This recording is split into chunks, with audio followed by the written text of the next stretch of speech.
রাজধানী সহ বিভিন্ন স্থানে ভয়াবহ ভূমিকম্প। রিখটার স্কেলে মাত্রা ছিল 5.5। আতঙ্কে ঘর বাড়ি ছেড়ে বাইরে বেরিয়ে আসে অধিকাংশ মানুষ। উৎপত্তিস্থল রাজধানী থেকে 14 কিলোমিটার দূরে নরসিংদীর ঘোড়াশালে।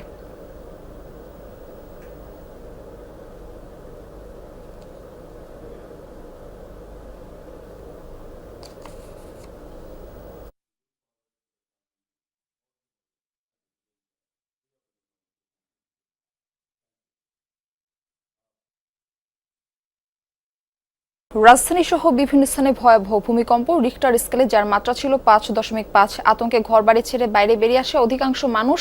ভূমিকম্পের বিষয়ে আরো জানবো আমাদের সহকর্মী ফয়সাল মাহমুদের কাছে। ফয়সাল মাহমুদ, বাইরের কি অবস্থা দেখছেন, মানুষের মধ্যে আতঙ্ক কেমন দেখছেন, জানাবেন। মারফি, এখন পর্যন্ত যদি বলি আসলে বিগত কয়েক বছরের মধ্যে এত বড় বা এত ভয়ঙ্কর ভূকম্পন কিন্তু এর আগে ঢাকাবাসী, বিশেষ করে ঢাকাবাসী বা দেশবাসী দেখেছে বলে মনে হয় না।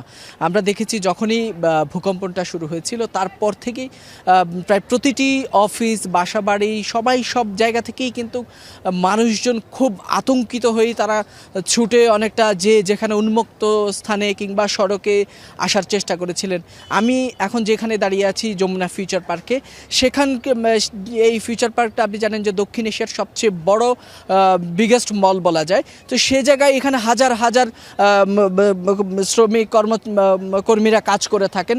সেখানে যখনই ভূকম্পনটি হয়েছে এর কিছুক্ষণ পরেই প্রায় হাজার হাজার শ্রমিক, এখানে কর্মকর্তা যারা ছিলেন সকলেই কয়েক মিনিটের মধ্যেই তারা আসলে সকলেই ফিউচার পার্ক থেকে দ্রুত বেরিয়ে আসেন এবং এখানে ফিউচার পার্কের যে সামনের খোলা ময়দানটি রয়েছে সেই উন্মুক্ত জায়গায় তারা সকলেই আশ্রয় নেন। আমরা সবার সাথে কথা বলার চেষ্টা করেছি, তাদের চোখে মুখে যেরকম একটি আতঙ্কের ছাপ আমরা দেখতে পেয়েছি, তাদের সাথে কথা বলে যেমনটি বুঝতে পেরেছি, তারা বলছেন যে তাদের জীবনে তারা এত বড় বা এত ভয়ঙ্কর ভূকম্পন বা এত বড় ঝাঁকুনি তারা এর আগে কখনো দেখেননি।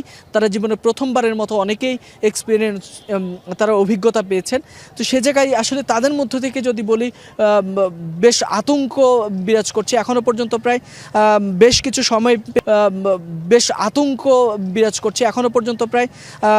কিছু সময় পেরিয়ে গেলেও কিন্তু এখনও অনেক আতঙ্কিত কর্মীরা তাদের কর্মস্থলে ফিরছেন না। আপনি যদি দেখেন যে বাহিরে দাঁড়িয়ে তারা এখনও আলোচনা করছেন, কথা বলছেন, সকলেই আড্ডা দিচ্ছেন।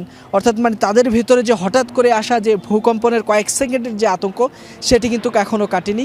এবং এটি কিন্তু শুধু যে ফিউচার পার্কের চিত্র, বিষয়টি কিন্তু এমন নয়, সারা ঢাকা শহরের মানুষজনই কিছুটা হতভম্ব হয়ে গেছে এই ভূমিকম্পের যে আঘাত এনেছে, যার উৎপত্তিস্থল মূলত ঢাকায়, যার কারণে এবারের যে কম্পনটি সেটিও কিন্তু অনেকটাই গুরুতর হয়েছে বা ভয়ঙ্কর বলা যায়।